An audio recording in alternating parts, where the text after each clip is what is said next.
Boa tarde. Vamos dar início, então, a mais uma conferência internacional.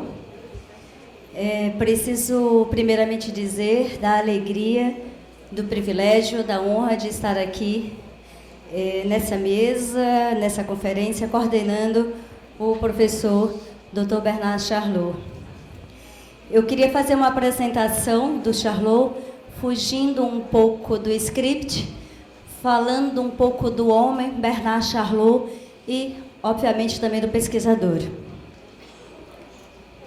E, para isso, eu vou usar as palavras dele. Nasci em 15 de setembro de 44. Essa é a data do início do ano letivo na França. Vejam que coincidência. Meus pais tiveram 3 filhos e uma filha. E eu, Charlot, sou o segundo filho. Minha mãe teve um papel preponderante na minha formação. A alta expectativa depositada no projeto escolar era mais dirigida a mim, porque eu, Charlot, era considerado o intelectual da família. O meu irmão mais velho entrou no comércio e agora, portanto, ele é o rico.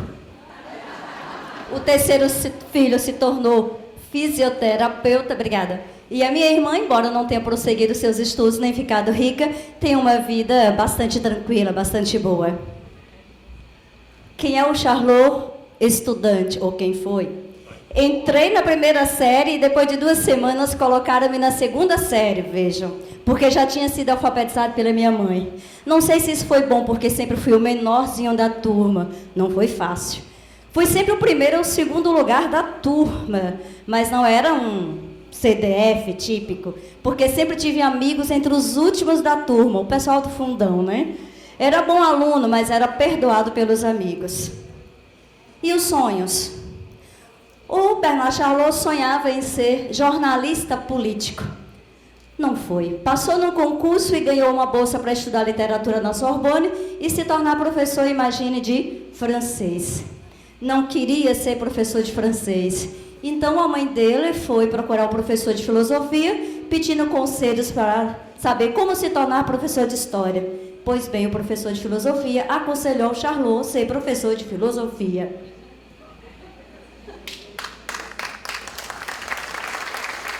E a pedagogia, como apareceu? Depois dos estudos, em vez de ir para o quartel, o Charlot fez cooperação cultural na Universidade de Tunis. Nomearam para o Departamento de Ciências da Educação, embora eu nunca tivesse estudado pedagogia. Como todos os filósofos, eu, Charlot, tinha bastante desprezo pela pedagogia. Quando voltei da Tunísia, trabalhei numa École Normale por 14 anos. Lá constatei o mesmo problema que já havia percebido na Tunísia. A diferença entre a realidade e a teoria era enorme. Assim surgiu a mistificação pedagógica. E o poder? O poder nunca seduziu Charlot. Em Paris, 8 dirigiu a graduação e a pós-graduação. Foi até presidente da Associação dos Pesquisadores de Educação por 2 mandatos. Foi o tipo de estudante popular que pertence à esquerda, quase por origem, mas nunca entrou em partido político. Por quê? Porque não se tem muita liberdade para pensar. Podia até ser expulso do partido. Próximo.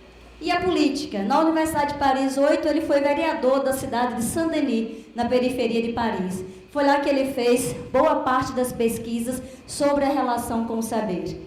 Próximo.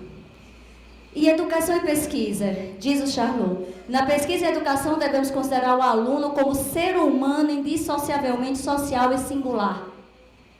O Charlot encontrou a psicanálise na década de 60 e aqui no Brasil ele encontrou a perspectiva da psicologia histórico-cultural. Quem são os seus autores? Alguns. Michel Certeau escreveu coisas fundamentais. Alguns autores que ele estudou pouco, como Wittgenstein e Habermas. Há outros com quem ele pensa e, às vezes, contra quem pensa. Bourdieu, Foucault, Lacan. Entre os sociólogos, destacamos Goffman e Becker. Snyder, que insistiu a sua vida toda na importância da questão do saber. E os grandes, o epistemológico, Bachelard, e o seu herdeiro intelectual, Canguilhem, que, inclusive, orientou a primeira pesquisa do Charlot. Ele é neto, portanto, do Bachelard. Marx, em especial o Marx filósofo dos manuscritos de 44, o marxista francês Lucien Server, que introduziu a questão do sujeito no debate marxista. E eu também não poderia esquecer, nessa entrevista, o Charlot destaca o Vygotsky e, lógico, o Sigmund Freud. Pesquisa, atenção, senhores, principalmente os estudantes. Ousem, inventem, escutem os argumentos e conselhos do seu orientador, mas não obedeça às suas ordens. No seu trabalho, você pode até criticar o que seu orientador escreveu. No mundo do pensamento, pode haver colegas com mais experiência, mas não pode haver chefes. Próximo. Às vezes, a pesquisa é também isso, confronto político com as autoridades. Atenção, brasileiros e brasileiras. Aliás, tive problemas com o próprio ministro da Educação. Pensem. Quem quer vida tranquila e acesso às honras oficiais, desista de ser pesquisador. Próximo. Portanto, senhores, quais são as lições que o Bernard Charlot deixa para a gente, está trazendo para a gente? Pesquisa sem ignorância não é pesquisa, pesquisa sem esforços não existe, pesquisa sem prazer não vale a pena. Não releio o que publico, o que resulta às vezes em situações curiosas, porque muitas vezes, ou às vezes, as pessoas conhecem mais do que eu mesmo que escrevi. Quanto ao meu projeto para o futuro, é simples. Continuar vivendo, pesquisando, publicando. Essa entrevista foi concedida a Tereza Cristina Rego e Lúcia Emília Barreto Bruno e publicada na revista Educação e Pesquisa em 2009. Como os senhores sabem, o Bernard Charlot, aí estão alguns livros dele, só alguns, próximo por gentileza. O Bernard Charlot é doutor em Educação pela Universidade de Paris 10, em 1985, é professor titular emérito da Universidade de Paris 8, atualmente é professor voluntário na Universidade Federal de Sergipe, onde é membro do curso de pós-graduação em Educação e co-líder do grupo de pesquisa CNPq Educação e Contemporaneidade. Responsável científico do site sobre a relação com o saber. Publicou e organizou 22 livros, e numerosos capítulos, e numerosos artigos, e numerosas conferências, e numerosas palestras, etc, etc, etc. Foi professor assistente da Universidade de Tunis, professor titular da Universidade de Paris, professor visitante da Universidade Federal de Sergipe, professor visitante catedrático da Universidade do Porto, doutor honoris causa da Universidade Patras, em Grécia. E eu fui aluna dele. Obrigada. Obrigado. Não sabia que Elsa ia fazer isso. Se não iria dizer, não coloque as fotografias. Porque eu pareço cada vez mais velho com o tempo que passa. Bom, vou fazer uma coisa um pouco diferente das palestras anteriores, mas não completamente. Vou falar em português, que vai mudar, mas para evitar uma mudança brutal, decidimos que ia continuar falando como sotaque francês. Não vou agradecer os organizadores, e vou começar de imediato. Vou falar de uma coisa de que não se fala no Brasil. Não encontrei nenhum texto sobre isso, são alguns textos avulsos e nada sobre a questão do transhumanismo e da sua relação com a questão da educação. Vou falar disso por dois motivos. Primeiro, porque um discurso que está se desenvolvendo muito na França, nos Estados Unidos, na Inglaterra. Tem pelo menos 1 ou 2 livros a cada ano na França sobre esse tema. E aqui no Brasil, nada. E como somos um colóquio Educação e Contemporaneidade, e como lutamos contra os discursos do passado, e às vezes os discursos ultrapassados que voltam, e eu decidi de falar um pouco disso aqui, porque é um tema que vamos ter que enfrentar provavelmente daqui a pouco. Decidi também de falar disso, porque é um discurso que anuncia o fim da espécie humana. Acabou a espécie humana, Vamos entrar numa era com uma espécie transhumanista, né? Transhumana até post-humana, e nesses novos tempos, o que acontece com a educação? A educação não é mais um processo importante. O post-humano vai ter que ser fabricado, não vai ter que ser educado. E, portanto, o desenvolvimento desse discurso vai nos trazer bastantes perguntas, né, e dificuldades para nós que trabalhamos sobre educação. Também falo disso porque nesses últimos 4 anos, ainda bem que Elsa não sabia, nesses últimos 4 anos, eu trabalhei sobre antropologia da educação, inclusive do ponto de vista científico. Passei 4 anos estudando a paleoantropologia para conhecer um pouco o discurso científico e acabei de terminar, enviei o texto para a editora francesa no sábado passado, né, um livro sobre essa questão porque não se fala mais do homem no discurso sobre a educação. Não tem mais grandes discursos sobre a educação. Quem quer mudar a escola, o que faz? Ele se refere à pedagogia nova. Pedagogia nova, Montessori, por exemplo, há quase 120 anos. Se a nossa referência para mudar a educação de hoje é um discurso que tem mais de um século, não vai ser fácil. Vai ter um problema. E, portanto, constatei que não tem pedagogia contemporânea. Claro, tem práticas de hoje, que sempre se pode chamar de contemporâneas, mas não tem um discurso constituído, organizado, pedagógico, onde tenha uma dimensão antropológica hoje em dia. O que fazemos bricolagem, na verdade. Fazemos bricolagem com os nossos filhos e fazemos bricolagem com os nossos estudantes, alunos, para tentar sobreviver. Portanto, vou já explicar, desenvolver sobretudo a questão do transhumanismo e do post-humanismo para explicar o que é exatamente, e depois, se tiver tempo, mas já avançou, quero deixar tempo para as perguntas, se tiver tempo, vou deixar vou usar um pouco de tempo para falar dessa questão do silêncio antropológico da pedagogia atual, o silêncio antropológico da pedagogia atual.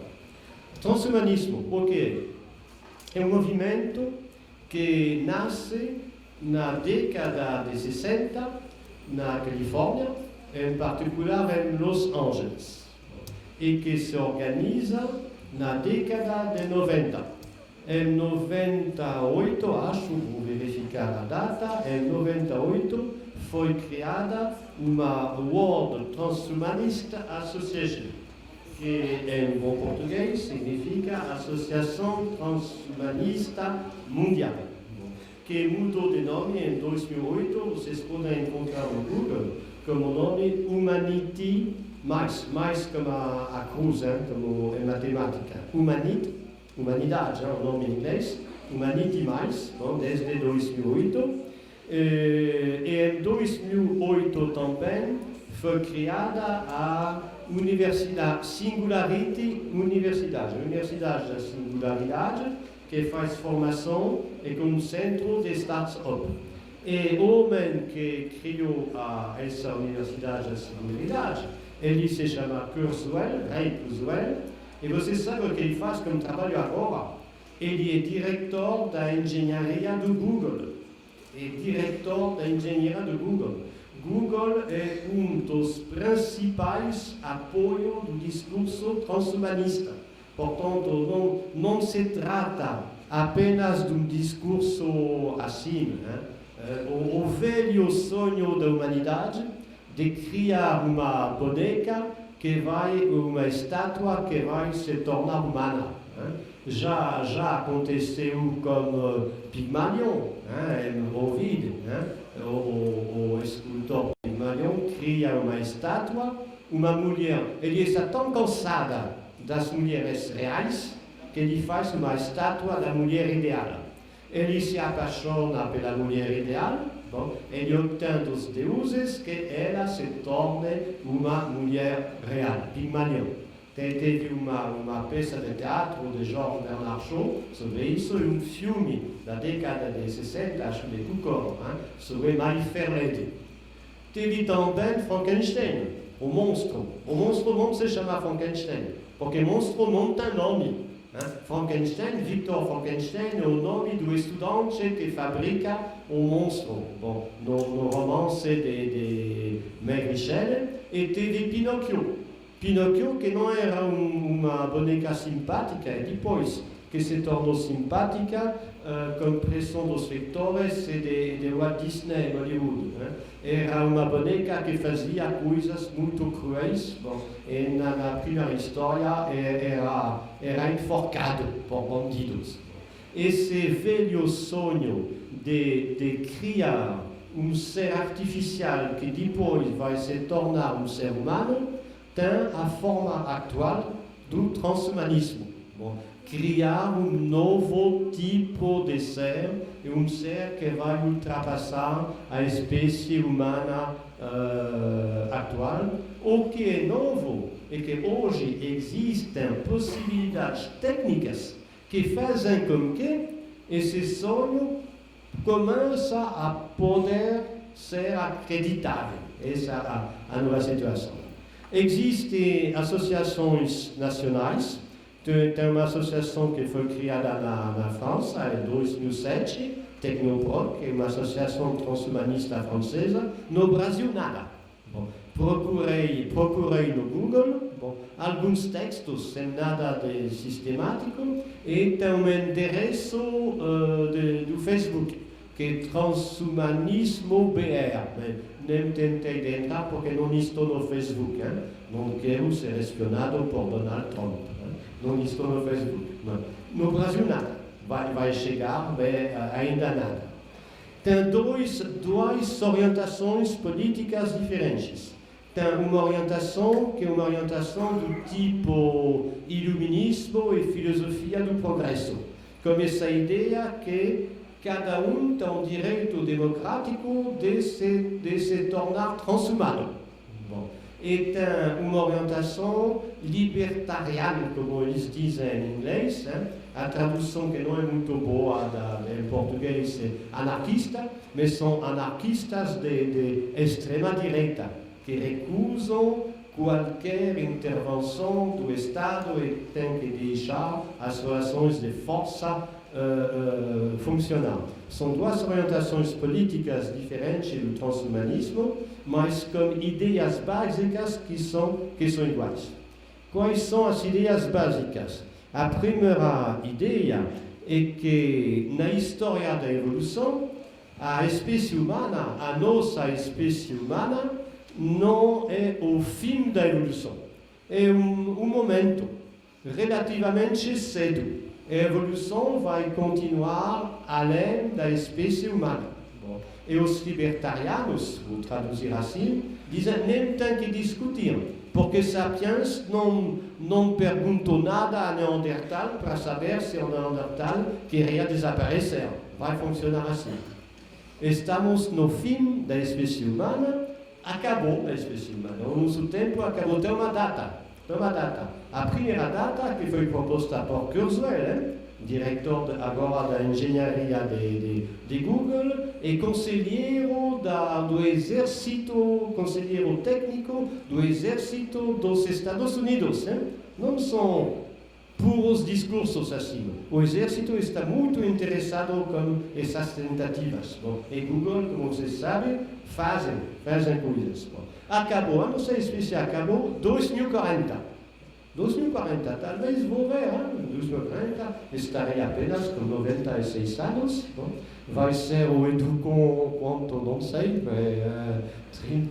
35 ou mais, E tem uma dúvida sobre a data de 2040, agora eles começam a ter um pouco mais de prudência, alguns dizem 2050. Lá não tenho certeza de ainda poder falar disso. Talvez, vamos ver. Se a tecnologia funcionar bem, vou estar muito novo em 2050. Bom, são as ideias básicas. Bom, e como dois projetos. Tem um projeto que é de ajudar quem tem deficiência. Bom, e desse ponto de vista tem um consenso, não tem problema. Tem alguém no Brasil que trabalha sobre isso. Acho que está no Rio Grande do Norte, c'est Nicolelis. Às vezes a imprensa fala deles. Construir dispositivo, inventar dispositivo para que um tetraplégico possa se mover, para que um cego possa ver. Bom, sobre isso não tem problema, tem um consenso. O problema é depois, tem a maior parte do discurso transhumanista não é para resolver problemas de deficiência, é para aumentar o ser humano. A palavra em inglês é enhancement. E-N-H-A-N-C-E-M-E-N-T. Aumentar o ser humano. Melhorar o ser humano para ultrapassar os limites do ser humano. O que significa melhorar o ser humano? Não é apenas resolver deficiência, é fazer com que o ser humano possa ter capacidades que ele não tem naturalmente. Bom, vou citar, por exemplo, um texto breve de Bostrom, que é um dos fundadores do movimento inglês. É professor de Oxford.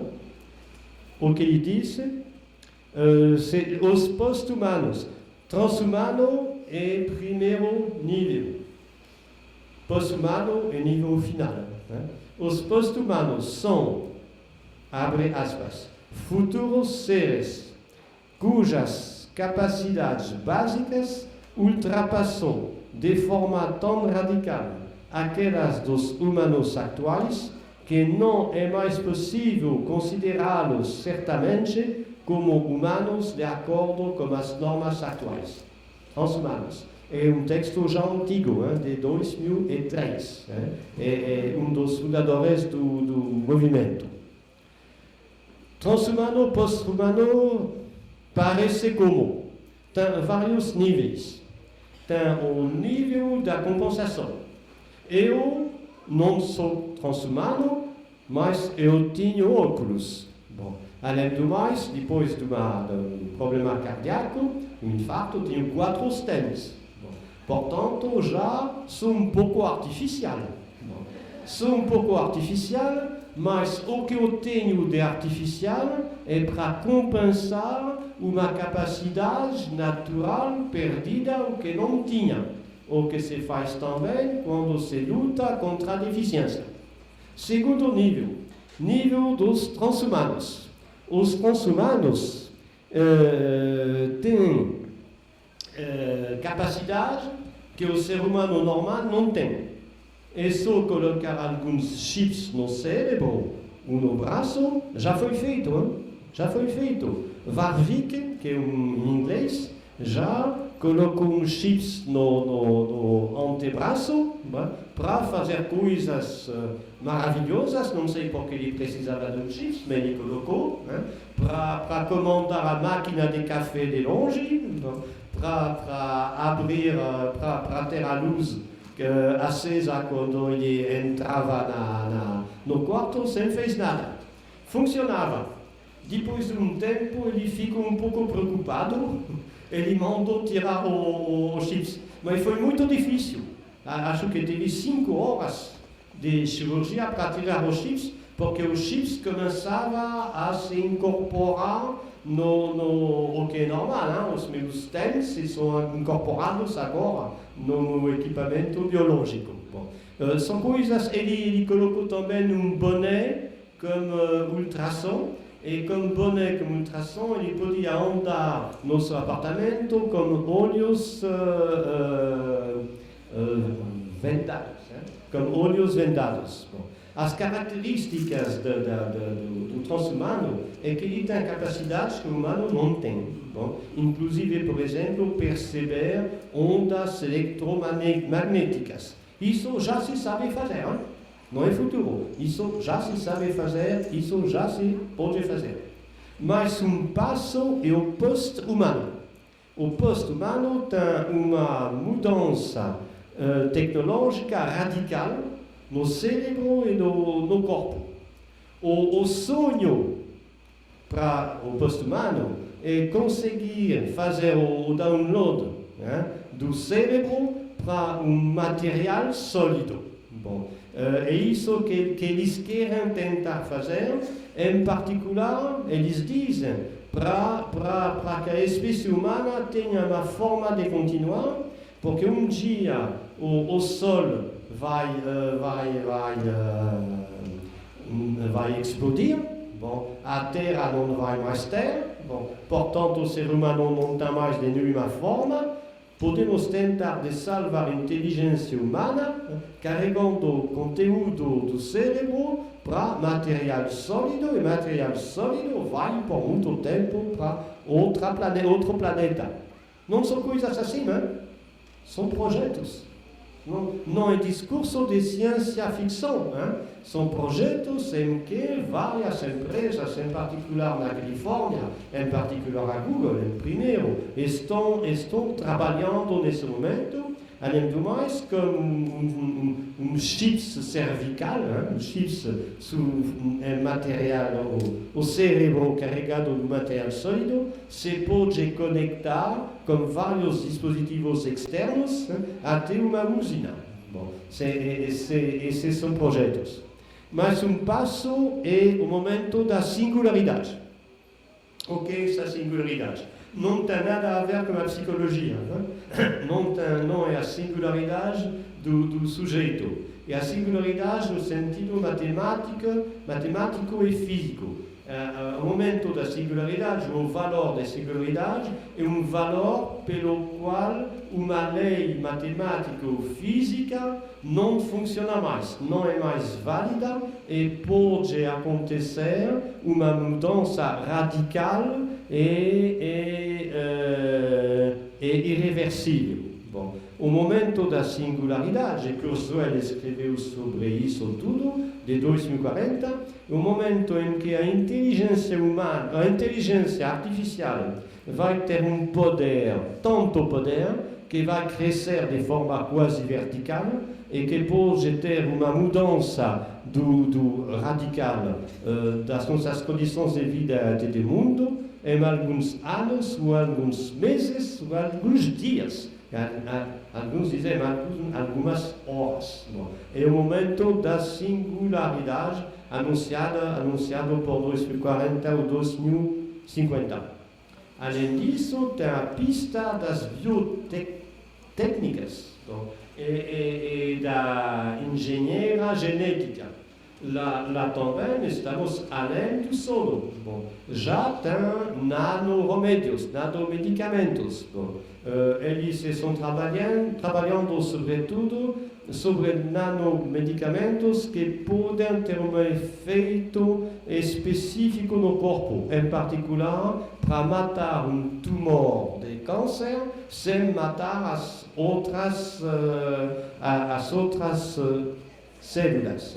Estão trabalhando sobre isso.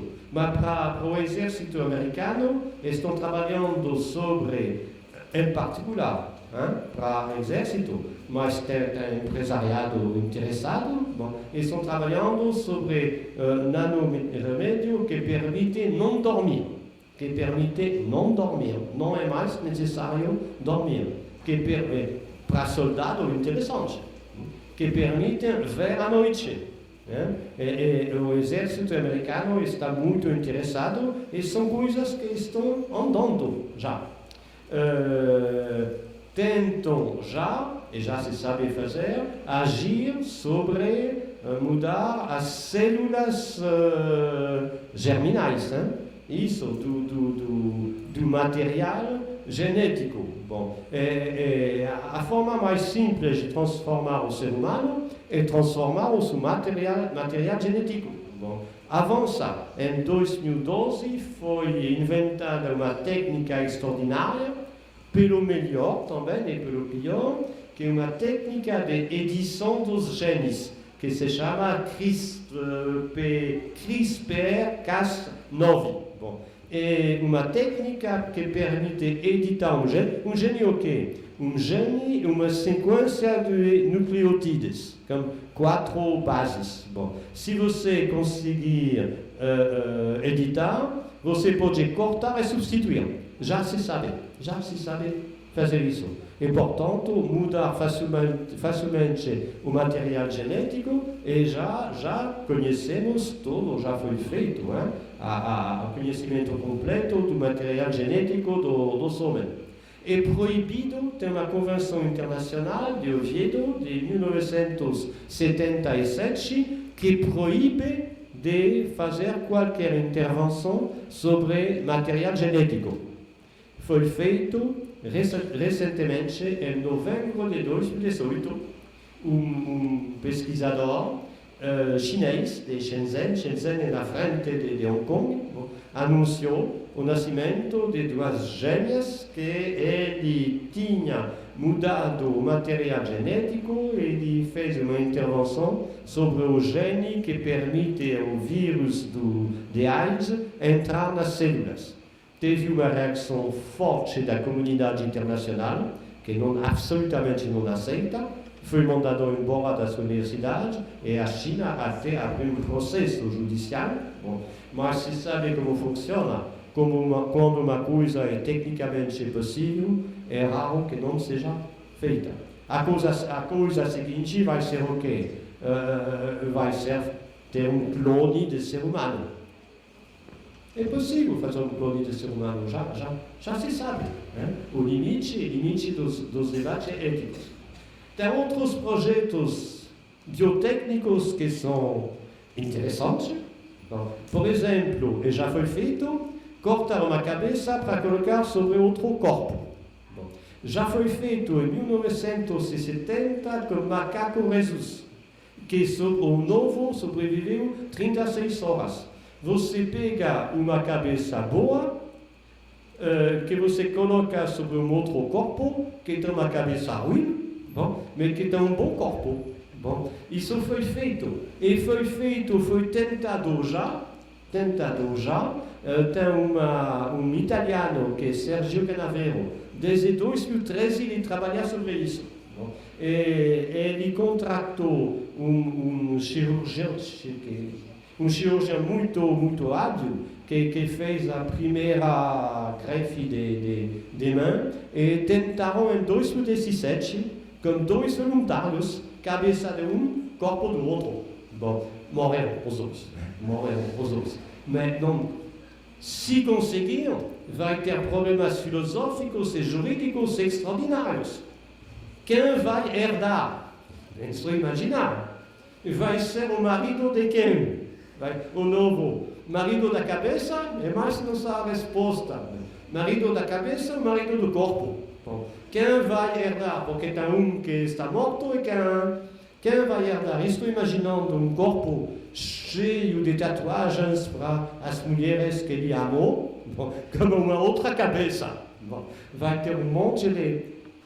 Esse faz parte das tentativas. 2017 tentaram como homens. Bom, e a presidente da Associação Humanité Mais está evocando um projeto de reprodução em mosaico.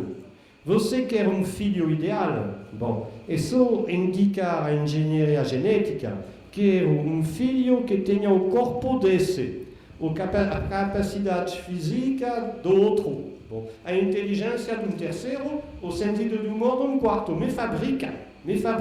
Bom, a presidente da Associação Mundial Transhumanista emitiu essa ideia como projeto interessante. Enfim, tem evidentemente os robôs androides. Bom, já tem os robôs japoneses de Ishiguro que fazem coisas extraordinárias. Bom, podem simular movimentos humanos, eles reagem aos gestos dos seres humanos, eles reconhecem as entonações da voz humana e são capazes de exprimir mais de 40 mil frases. 40 mil frases, robô android. Eu paro com uma técnica. E os seres humanos, o que acontece com eles? Não são forçados de se transformar para transhumano. Porque o princípio básico é que cada faz com o seu corpo o que ele quiser. Quer permanecer um humano normal, tudo bom. Mas Warwick, de que já falei, anunciou, vai ser uma subespécie. Bom, Isvan foi candidato às eleições de presidente dos Estados Unidos e de governador da Califórnia recentemente. Bom, eles dizem que vai ser uma espécie inferior. E Warwick disse numa entrevista, vai ser como a vaca no campo, humano normal, vão ser os novos chimpanzés da nova espécie. E a educação, as capacidades intelectuais vão ser fornecidas pelos chips. Os remédios vão permitir a regulação dos humores. Acabou o psicanalista, já acabou o psicanalista, enfim, vamos nos livrar da psicanálise. Porque vai ter chips e vai ter remédios. Bom, portanto, não precisamos mais de educação.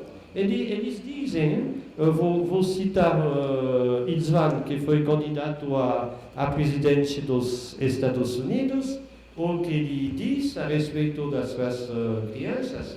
Eu cito, aspas, em vez de pagar a universidade, a gente vai pagar chip cheio de saber. Em vez de estudar por 10 anos como tocar o quinto concerto para piano de Mozart, vamos saber tocar diretamente. É claro que se tem chips, educação vai ser, no ponto de vista deles, vai ser uma coisa muito secundária. Quais são os argumentos dos transhumanistas? O argumento básico não são argumentos, são fatos. São possibilidades técnicas do que se chama nos Estados Unidos NBIC. Nanotecnologia, biotecnologia, inteligência artificial e comunicação. NBIC. Eles consideram que se é possível, claro que tem que ser feito. Ele não tem se eles têm outro argumento que vai permitir acabar com a doença, a velhice e talvez com a morte. O projeto final é recuar tanto os limites do ser humano que ele vai poder ser imortal. Bom, é a argumentação que mais seduz. Quais são as objeções? Tem objeções de vários níveis. Tem uma objeção, por exemplo, o nível da imortalidade. Vocês querem ser imortais? Se fizesse uma consulta, muitos iriam dizer que sim. Mas não é tão evidente. Já, será que é possível? Não se sabe. Até agora, a pessoa que viveu mais tempo é uma francesa, Jeanne Calment, que viveu 122 anos e 164 dias. Mas tem um debate, porque tem pesquisadores russos que acham que foi uma fraude, que na verdade aquela que ficou viva aparentemente até 122 anos era a filha. Bom, e quando a mãe morreu com 59 anos, ela não queria pagar os impostos de herança. Ela fez de conta de ser a mãe. E quando ela morreu mesmo com 99 anos, oficialmente ela tinha 122 anos. Tem pesquisadores russos que dizem que foi estelionato. E tem pesquisadores franceses que dizem, claro que não, porque a França tem os recordes que ela pode. Que dizem que não, que tem documentos, que bom. Senão, nenhum outro ser vivo viveu mais do que 115 ou 116 anos. Bom, mas geralmente são japoneses que mais vivem. Os mais velhos atualmente têm 115 ou 116 anos. Não se sabe se se pode ir além, mas sempre se pode pensar em inverter o processo de envelhecimento.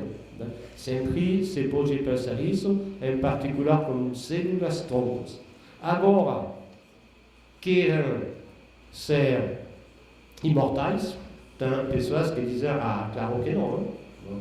Testar, que escreveu um livro para criticar o transhumanismo no ano passado, Testar, são cada vez mais os científicos que escrevem sobre isso. Testar o primeiro é aquele que fez o primeiro bebê artificial. Ele não tem nada de arcaico. Ele disse um discurso catastrófico. E disse que deve ser muito aborrecido, chato de ser imortal. E Lacan, Jacques Lacan, vamos voltar à psicanálise, Lacan já disse, a vida tem sentido porque vamos morrer. Ele explica. A vida tem sentido porque ela tem um início e tem um fim. Se não tivesse fim, a vida não teria sentido. Com certeza nunca iríamos nos apaixonar, e provavelmente iríamos nos tornar loucos.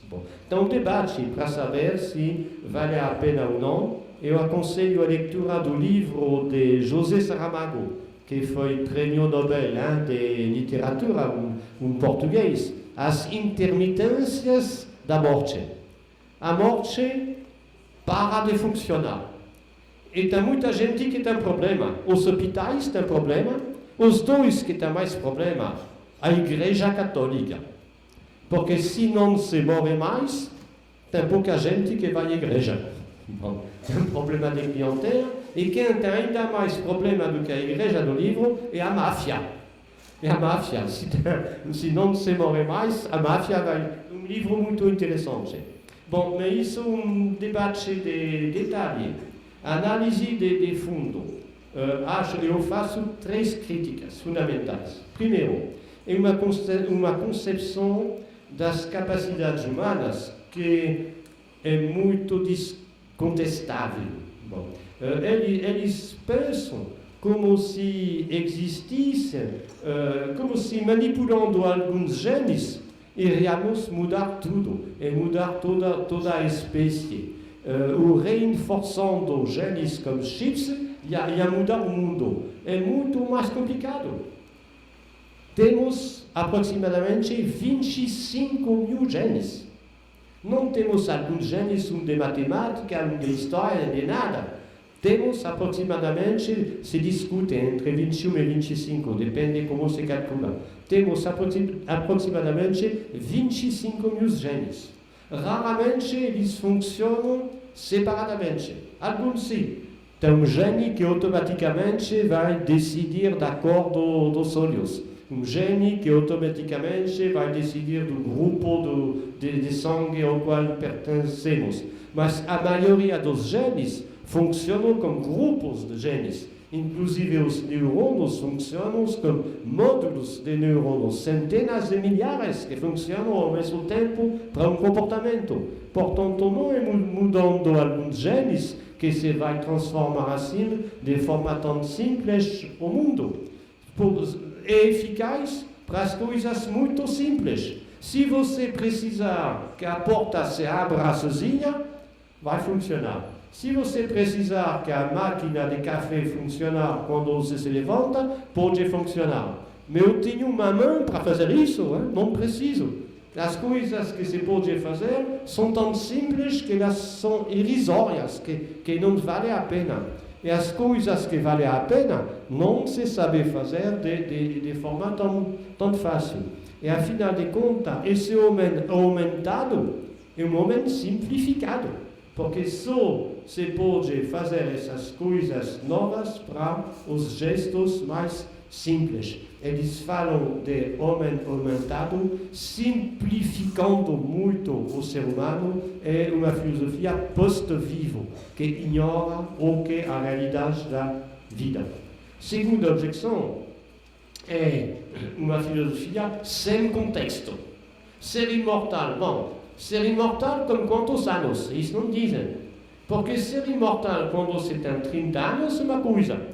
Ser imortal quando você tem 75 anos e dores nas costas não é a mesma coisa. Ser imortal com 200 anos, ser imortal com quanto? Não diz. Bom. E esse transhumano vai ter filhos, vai ter crianças ou não vai ter crianças? Porque já tem mais de 7 bilhões de seres humanos no planeta Terra. E no final desse século vai ter mais de 9 bilhões. Bom, se tem imortais, mais filhos imortais, vai ter problemas. Vai ter muita gente. Eles não falam. O post-humano, o que ele faz no dia todo, não falam. Ele trabalha, não se sabe. Ele come, não se sabe. Ele bebe, não se sabe. Ele tem atividade sexual, não se sabe. O que ele faz é tudo. Eles não falam disso. Eles só falam de aumentar como uma transformação eletrônica ou genética. Terceira objeção, vai ter muita desigualdade social.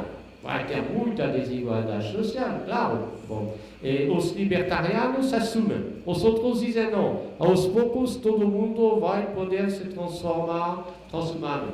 Só que custa muito dinheiro para fazer isso. São operações biológicas caríssimas e que exigem material que não se encontra, minerais, etc., preciosos, que não se encontram de forma fácil.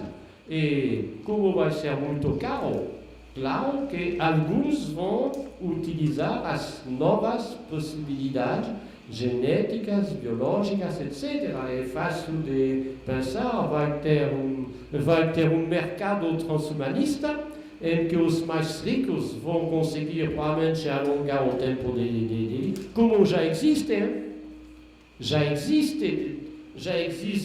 uma parte, já existem classes sociais que vão para o hospital sírio-libanês em São Paulo, e de vários grupos políticos. Bom, enquanto os outros estão na fila do hospital público de Aracaju. Claro que é assim que vai funcionar, vai ter uma elite que vai se beneficiar das mudanças, essa elite vai pagar um grupo policial, militar, alguns expertos necessários para ajudar eles, e os outros. E como hoje, só que vai piorar, ou que vai aumentar em primeiro, é a desigualdade social. Alors, o que se pode fazer também é interrogar o discurso post-humanista de fora. Não se perguntar é possível, não se perguntar é desejável, mas levantar uma outra pergunta. O que significa a própria existência desse discurso nesse momento da nossa sociedade? O que significa o fato de ouvir esse tipo de discurso? Na outrora, no século XVIII, eles sonhavam em homem novo graças à ciência e ao progresso. No século XIX, sonharam em homem e mundo novo graças à revolução proletariana. Bom, agora não estamos sonhando em homem novo, estamos sonhando em acabar com a nossa espécie para ter uma outra espécie nova pela tecnologia. Bom, esse discurso remete a testar, falar de suicídio, bom, de tentação suicidária. Bom, a espécie humana está cansada de si mesma. A espécie humana está cansada de si mesma. Bom, e começa a sonhar em outra espécie. E não é apenas o discurso transhumanista que leva a essa conclusão.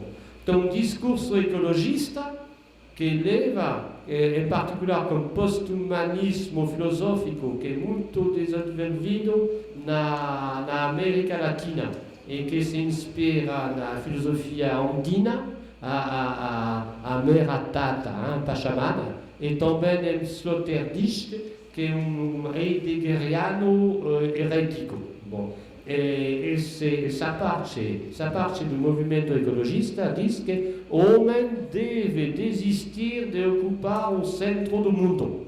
Bom, e entrar num sistema de conectividade universal como as outras espécies humanas e como as máquinas. Bom, acho que é muito claro que temos que mudar o nosso comportamento como as outras espécies humanas, Claro que temos que mudar as nossas formas de tratar o planeta e o mundo, não tem dúvida.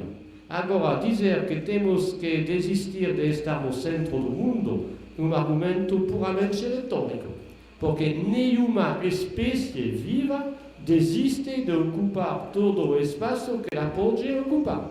E se o homem desistir de fazer como as outras espécies humanas, é a prova que ele não é completamente como outras espécies vivas, é a prova que a minha posição não é desistir.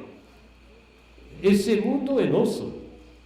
É o mundo que construímos, pelo melhor e pelo pior, ao longo de séculos que estudo, em particular no livro que vai ser publicado. Existiram várias espécies humanas, não sei se você sabe disso. A espécie humana não é a única, é a última. Somos um gênero em via de extinção, porque várias espécies humanas existiram. Agora tem só uma. Somos os melhores porque somos os últimos. Os outros desapareceram. Enquanto tem mais de 100 ou 150 espécies de macaco. Tem uma só espécie humana. Esse mundo é o resultado de muitos tempos de história de várias espécies humanas que viveram no mesmo tempo. Sapiens, nós vivemos ao mesmo tempo no planeta do que Neandertal por 5 ou 10 mil anos, que não é nada. Tem períodos de dezenas de milhares de anos em que tinha várias espécies humanas no planeta Terra. Não significa que viviam no mesmo lugar, porque eram grupos de 100 e 150, tinha nem 1 milhão de seres humanos em todo o planeta, não se encontravam muito, mas se encontravam. Inclusive se encontravam do ponto de vista sexual, porque agora se sabe que no nosso genoma temos entre 2 e 4% de genes de neandertais. Vocês têm. Fora da África. Na África eles não têm, porque Neandertal saiu da África, ele não voltou. Sabemos também que o homem de Denisova, que encontramos recentemente, na verdade encontraram um dedo, só um dedo. Mas a partir do dedo identificaram uma nova espécie humana, de que não se sabia nada. Os sapiens e neandertais divergiam, se separaram, e depois de Neandertal saiu uma outra espécie. Essa outra espécie de Denisova tem homens sapiens de Nova Guiné, do lado da Austrália, que têm alguns genes dessa espécie. Portanto, tem espécies humanas, antes de ser diferentes demais para que seja possível, espécies humanas se combinaram, inclusive sexualmente. Mas teve várias espécies humanas, acho que é muito importante de refletir isso. Tem que saber também que a extinção é uma coisa normal. Tem um discurso enorme sobre a extinção. Mais de 95% das espécies vivas que existiram se extinguiram, não existem mais.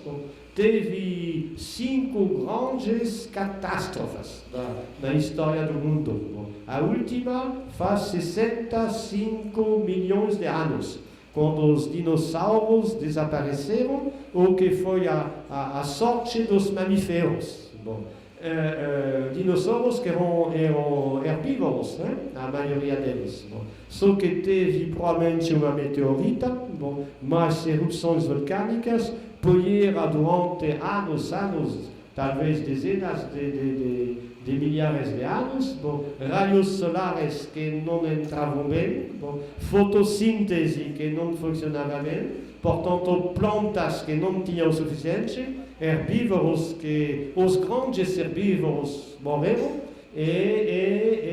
porque na natureza não são os grandes e fortes que sobrevivem. São os pequeninos que sobrevivem, uma boa notícia. Né? São os pequeninos que sobrevivem. Por quê? Porque eles precisam de menos comida. Bom, os grandes e fortes precisam de mais comidas. Portanto, os dinossauros desapareceram. Os pequenos mamíferos sobreviveram e passaram a ser donos da Terra. Então, toda essa história, somos herdeiros dessa história. E acho que temos a responsabilidade desse mundo. O que vamos fazer desse mundo? O que vamos fazer de nossa espécie? Bom, acho que chegou o momento de refletir de novo sobre isso. Chegou o momento de trazer para dentro do discurso pedagógico a questão do homem. Bom, não a questão apenas do homem individual, não apenas a questão do sujeito, não apenas a questão do cidadão, mas também a questão da espécie humana, o que ela está fazendo com o seu mundo e o que ela quer fazer com o seu mundo e como mudar as coisas. Os jovens começam a se mobilizar sobre essas questões e nós, em educação, acho que temos que refletir para não ficar sempre atrás da modernidade, esquecendo dessas ideias. E não temos mais grandes discursos sobre a educação. E se houver nas livrarias, não tem mais a parte de educação. Sumiu aqui em Escariz e Maracaju 2 anos atrás. Se você quer coisas, tem que procurar sociologia, psicologia ou autoajuda para encontrar os livros de educação, ou dicionários. Não tem mais grandes reflexões. Então, temos que continuar a cuidar dos alunos e dos filhos, porque quando não tem discursos, ainda tem crianças. Bom, ainda tem que regular o que é o centro da pedagogia tradicional e nova, a questão do desejo e da norma. Bom, os nossos filhos têm desejos. Bom, e a sociedade requer normas, e o fato de se tornar um sujeito estruturado requer normas. Mas não tem mais uma visão do homem para fundamentar, legitimar as normas da educação. O que fazemos? Bricolagem. Tem alguns que são mais tradicionais, outros que são mais abertos, mas não em referência a uma grande teoria, em referência a uma relação com o mundo, uma relação com os outros, uma relação com o mesmo. Fazemos bricolagem sem referência. Enquanto isso acontece, o que acontece? Discursos de ódio. Vocês sabem, no Brasil, somos especialistas. Desejos sem normas, a internet, todo o discurso da cibercultura de Pierre Levy, 20 anos atrás, que era uma nova forma de presença da humanidade a si mesma. Bom, o que é? São cyberbullying, bom, insultos, é assim que funciona a internet, é o espaço aberto do desejo sem normas. É o que estamos pedindo? Estamos pedindo ao chefe de Facebook de colocar ordem moral e social no discurso que funciona na internet. É uma loucura. Quem está decidindo nesse momento das normas legítimas de ética é o Zuckerberg, como ele sabe, o chefe de Zuckerberg, é isso? Bom. Ele não foi eleito para fazer isso, não tem competência específica para fazer isso, e nós da educação ficamos calados. Isso acontece, né? Isso acontece no silêncio antropológico da pedagogia contemporânea. Bom, acho que temos que entrar de novo com a questão antropológica na questão da educação como prudência, porque eu mostrei na mistificação pedagógica que esse discurso sobre o homem muitas vezes é a máscara da desigualdade social. Né? E Aristóteles, discurso sobre o homem, dizendo a mulher tem que obedecer ao homem porque ela não tem a razão completa. Bom, e na natureza tem alguns para mandar, outros para obedecer. E a escravidão é natural, Aristóteles, porque o escravo tem apenas a razão que permite entender as ordens do dono. Bom, tem que ter prudência quando se entra sobre a questão do homem, porque até agora ela foi um alibi também para legitimar a desigualdade social. O desafio que temos é pensar uma sociedade com menos desigualdade, pelo menos, e uma sociedade que vai enfrentar uma pedagogia com menos desigualdade, uma pedagogia que vai enfrentar de novo a questão do homem. Bom, escrevi tudo isso bem em francês, vai ser publicado, acho, no início de 2020, provavelmente vai ter uma tradução, mas no ano passado, 2 anos atrás, eu dei uma palestra que foi publicada, não sei mais onde, mas só colocar o título que foi publicada em português, sobre as figuras do diabo do discurso pedagógico. As figuras do diabo do discurso pedagógico.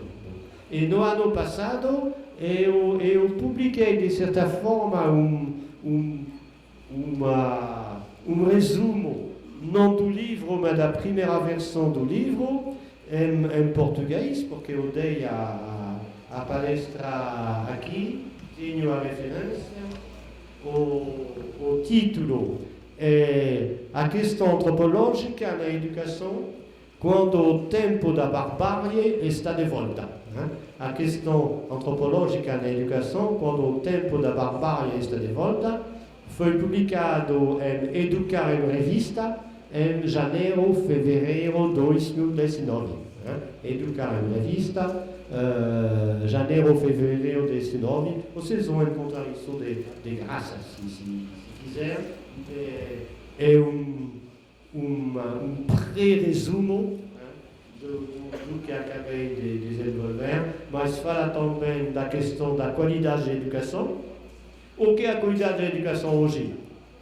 É ter um bom lugar na classificação de PISA. Mas quais são os critérios? Não se sabe. Bom, o discurso sobre neuroeducação, que analiso, que pode ser interessante, mas o objetivo é optimizar as possibilidades de memorização e aprendizagem. Isso é interessante, mas não é educação. É uma coisa sobre a aprendizagem. A neuroeducação é uma palavra que é um estelionato. Em si, a palavra neuroeducação. Porque educação supõe finalidade. E a pesquisa em neurociência, que é muito interessante, não estou criticando a pesquisa em neurociência. Bom, quando é pesquisa em neurociência, ela não pode definir finalidade. Portanto, por definição, neuroeducação é uma palavra para enganar a gente, para deixar pensar que manipulando algumas coisas do cérebro e do neurônio, você vai resolver os problemas de educação. Eu trabalhei também no livro sobre cibercultura e sobre técnicas digitais de informação e comunicação, que são interessantes também para optimizar processos de aprendizagens, mas que não vão resolver a questão da educação. São discursos novos, sem nenhuma dimensão antropológica, porque a nossa sociedade não se interessa no ser humano. A nossa sociedade se interessa na performance, na concorrência, não? E na otimização do dinheiro e, portanto, ela não fala do ser humano. Ela fala das técnicas que permitem melhorar a eficácia dos processos de aprendizagem, que outra coisa, analisa tudo isso. Mas a conclusão é que temos que recomeçar a pensar a questão do homem. Bom, a questão do homem na sociedade atual. Bom, inclusive quando se trabalha sobre novas tecnologias digitais, o que se faz a questão do homem, qual tipo de homem vai utilizar essas novas tecnologias. Bom, neurociência, tudo bom, mas para ajudar a produzir qual tipo de homem. Estamos criando crianças sem saber dizer agora o que vale a pena na vida. Até para os nossos próprios filhos, tudo o que podemos dizer é: estudo, meu filho, para não ser gari mais tarde. Bom, seria possível de encontrar novas respostas coletivamente para redefinir por que vale a pena de ser um ser humano. Vou parar aqui e temos 20 minutos de debate. Obrigado pela atenção.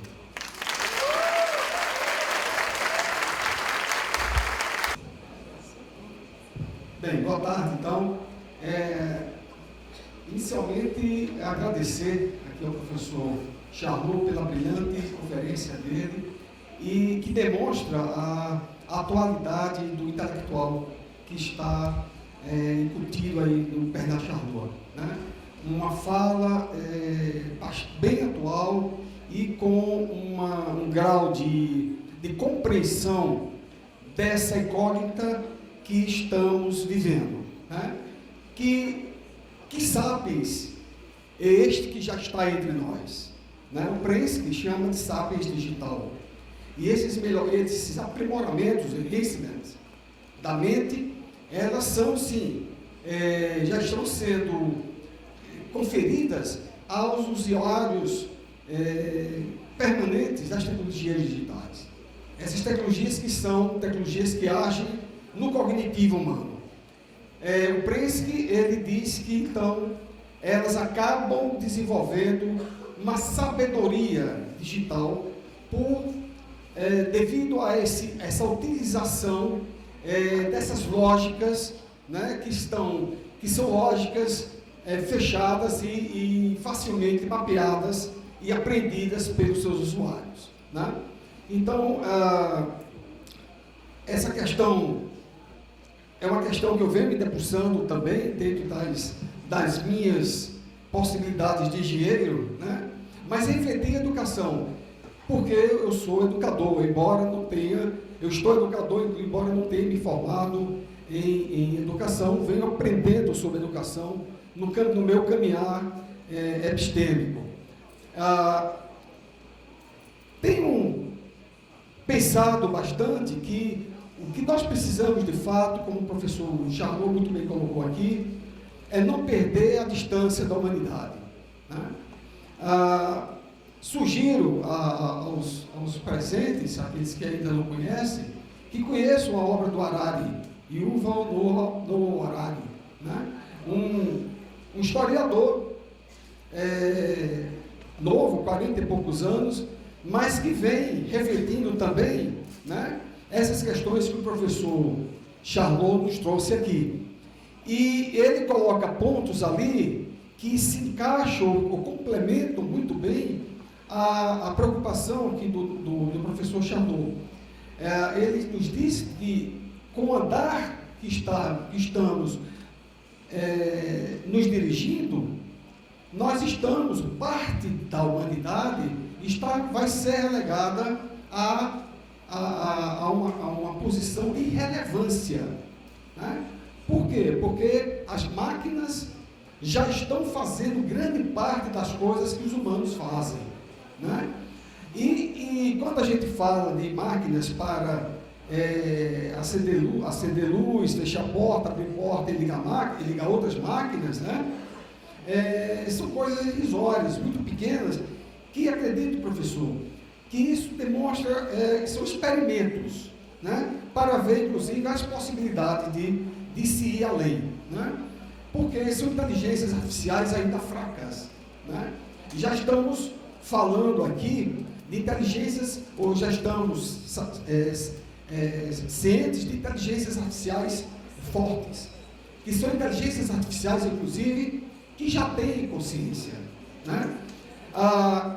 Já há softwares que através de aprendizagem, do autoaprendizagem de máquina, que já superou há muito, né, as inteligências humanas para fins específicos. Quando essas inteligências passarem a articularem-se entre si, né, e aí a gente entra na seara das inteligências, da internet das coisas.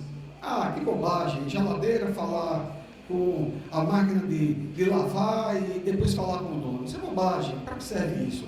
Não é essa a questão. A questão está mais aprofundada. Vivemos, o momento atual é o momento do Big Data, né? Oceanos de dados. O computador não é mais uma máquina para dar respostas. O Google, né? O Google já nos apresentou há muito, né, a possibilidade de ser, de ter a onisciência, né? É só saber perguntar a ele. O que é que as máquinas estão nos oferecendo hoje, essas inteligências, são perguntas, né? Quando elas encontram padrões que a gente ainda não encontrou, e temos que refletir sobre esses padrões. Então, professor, não tenho nenhuma questão para me fazer, só, de fato, agradecer essa brilhante conferência e dizer que é uma satisfação muito grande poder lhe ouvir. Obrigado, Medina. Eu vou responder à questão que você não colocou.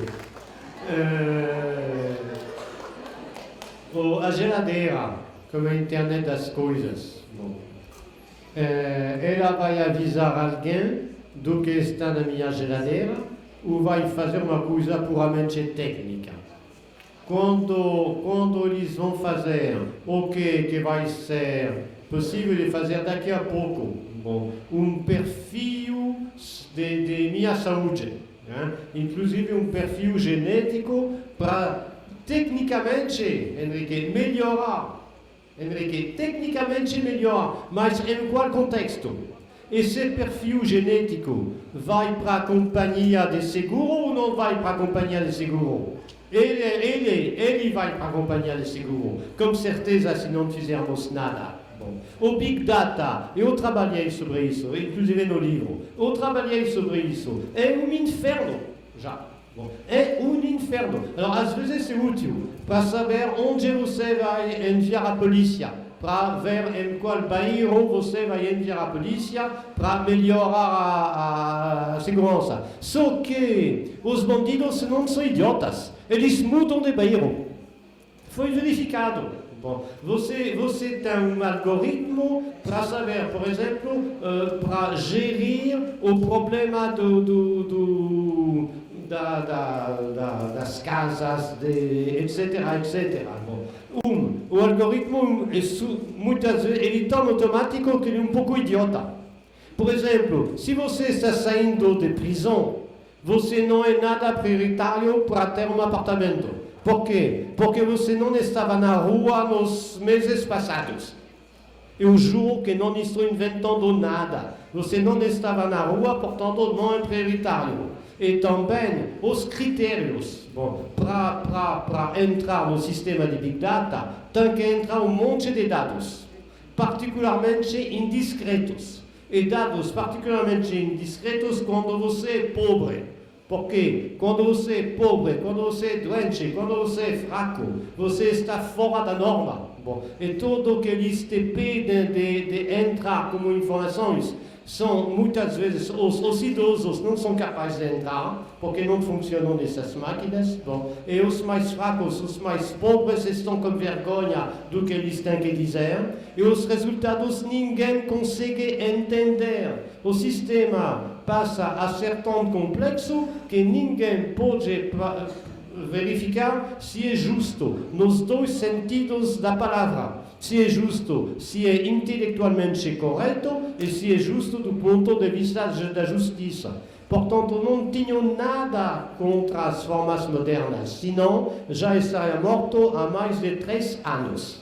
Salvaram a minha vida no momento do infarto. Bom, estou usando a internet, estou usando o microfone, estou usando tudo isso, bom, mas estou dizendo que tem que controlar. E não vai ser um controle assim se não tivermos, por um lado, uma definição do tipo de homem que queremos e uma organização social para controlar mesmo isso. Não tinha um discurso contra a técnica. Eu tinha um discurso contra a autonomia da técnica. E o que eu posso ver atualmente é que tem uma autonomia da técnica que significa, na verdade, uma dependência da técnica para com os potentes e quem tem dinheiro e poder. E esse é o problema. Só isso.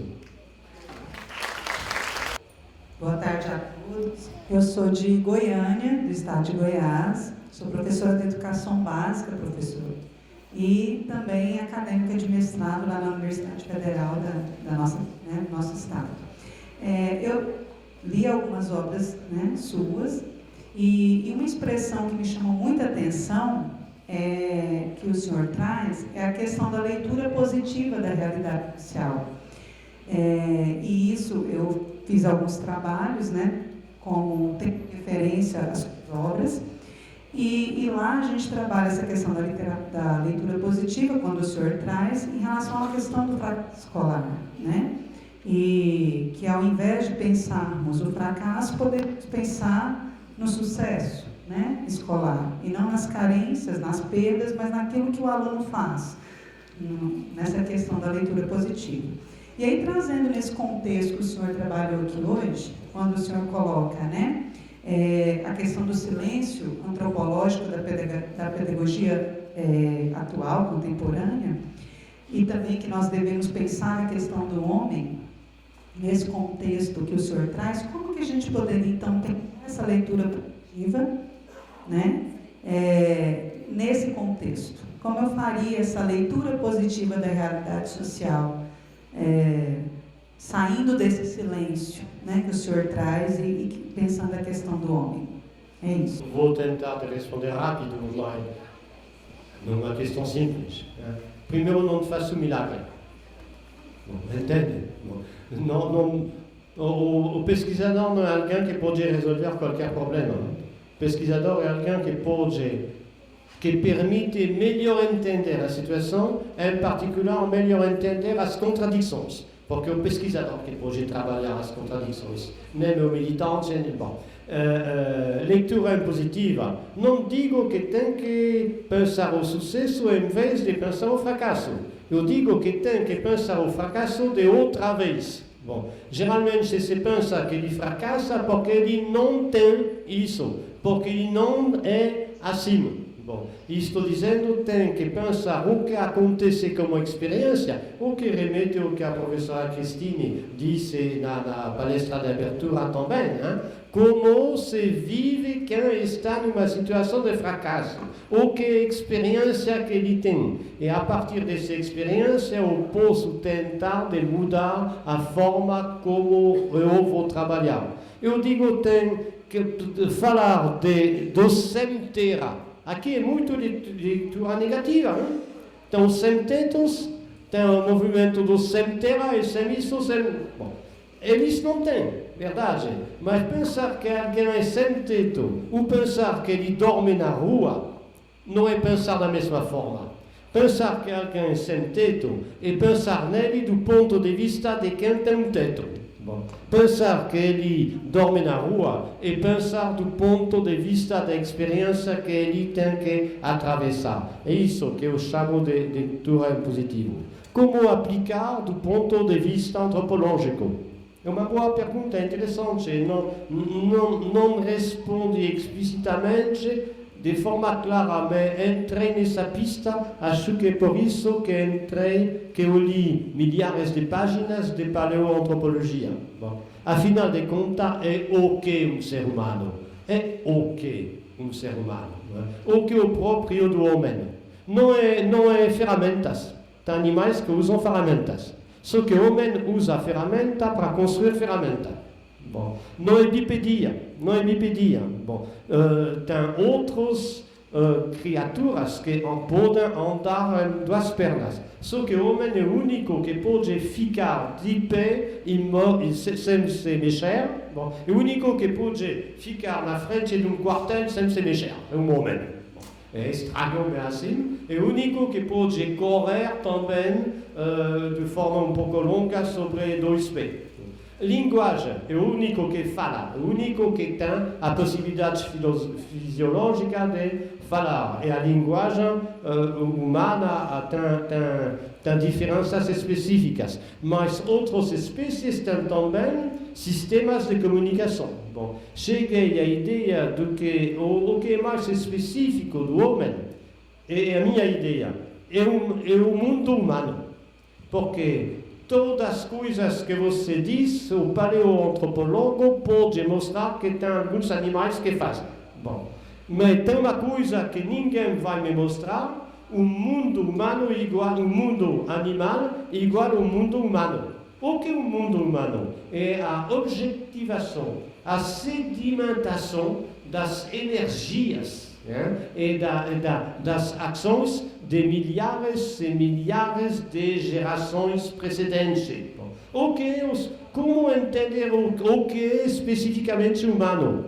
Tem que analisar o nosso mundo, pelo melhor e pelo pior, porque nenhuma outra espécie viva tem uma coisa como o mundo humano. O mundo humano foi criado por nós, seres humanos, pelas energias, pelos bem-feitos e mal-feitos das gerações anteriores. Para entender o que é um ser humano, eu digo, seria interessante de tentar estudar o mundo humano desse ponto de vista. E, portanto, a leitura positiva é saber o que nos permitiu sobreviver como espécie humana.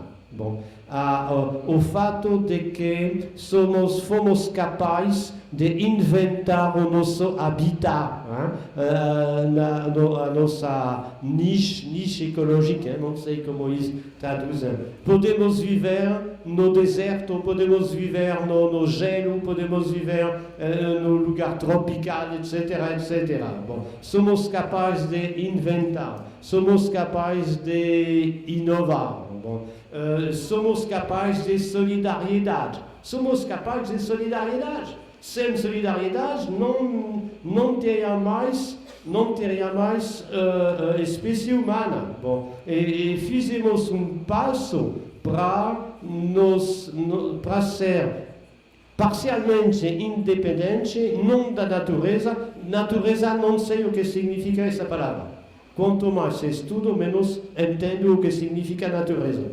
Portanto, eu vou dizer que somos independentes, entre aspas, das condições de sobrevida que eram as condições iniciais da nossa espécie humana. Bom, portanto, o que fazer com os nossos filhos? Bom, é o último capítulo. Se tivesse que dizer uma coisa, mudam completamente a forma de avaliar os alunos.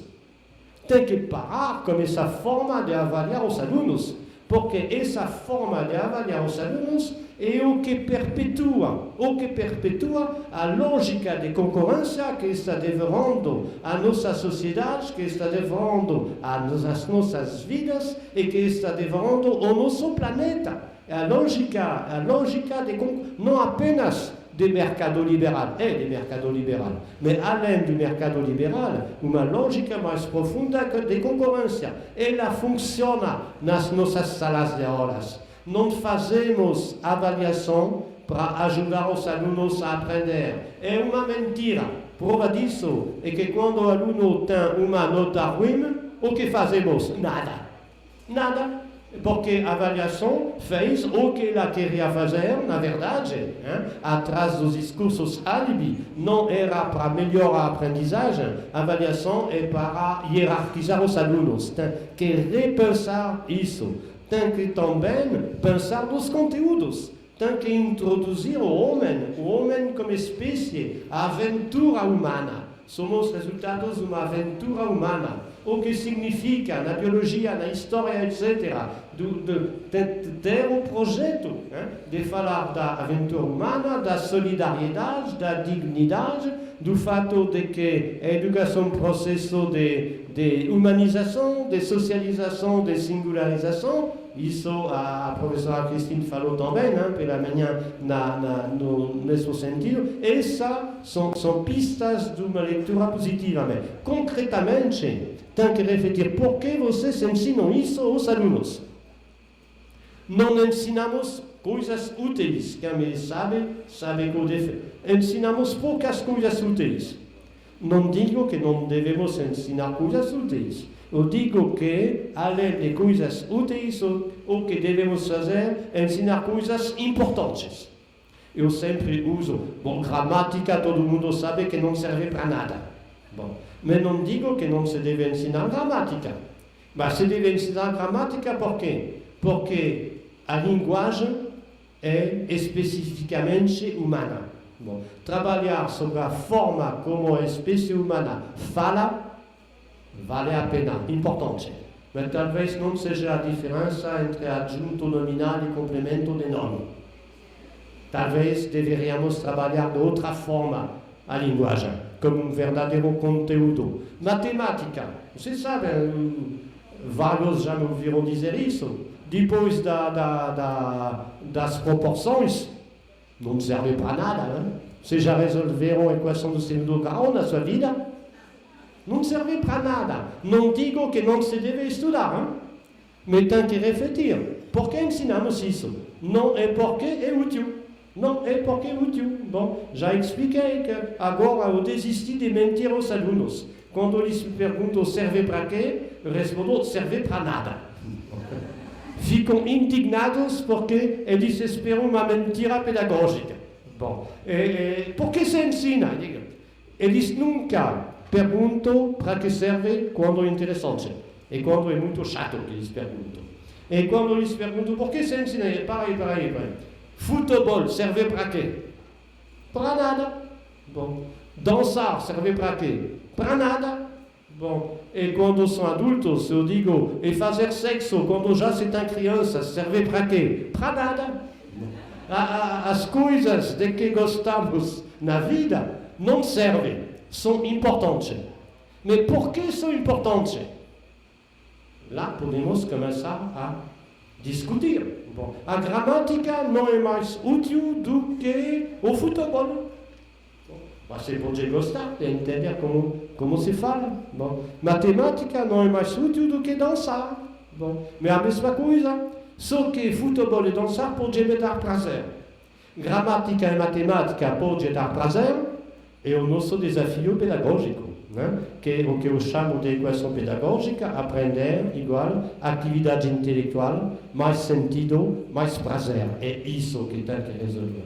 Desculpe de responder de forma tão longa e vamos parar, porque a professora Esther vai falar e tem mesas redondas, mas acho que são questões fundamentais. Se você me pergunta qual é o sentido da vida, não posso responder em 1 minuto.